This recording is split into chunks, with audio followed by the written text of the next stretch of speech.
And so that kind of classic conspiracy theory, whether it's somebody on the margins or whatever, they're trying to make sense of the world. They're looking at a world that doesn't make sense, and they're using a conspiracy theory to make sense of certain events, like, let's say, the JFK assassination. How does one lone gunman assassinate the most protected person on earth?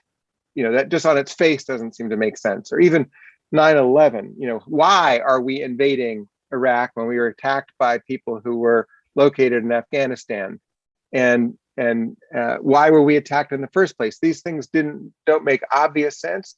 And so conspiracy theorists work up stories. The United States government was in on the planning of the attack on the 9/11 of the World Trade Center, the conspiracy theory says. And that tends to make more sense of the event than just the event on its own.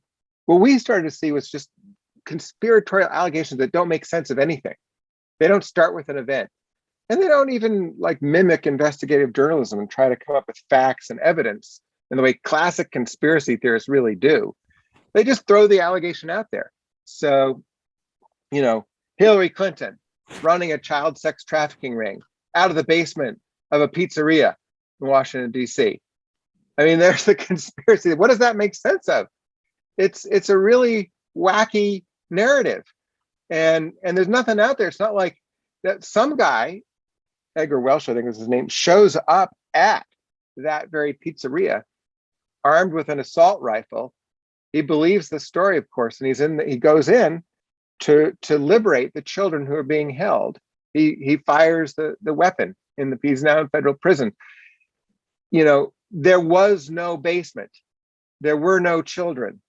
There was nothing there. There isn't a shred of evidence. There isn't a tiny little drop of a tiny little factoid that could support the story. It's just an allegation. So what this kind of thing is doing is not making sense of the world.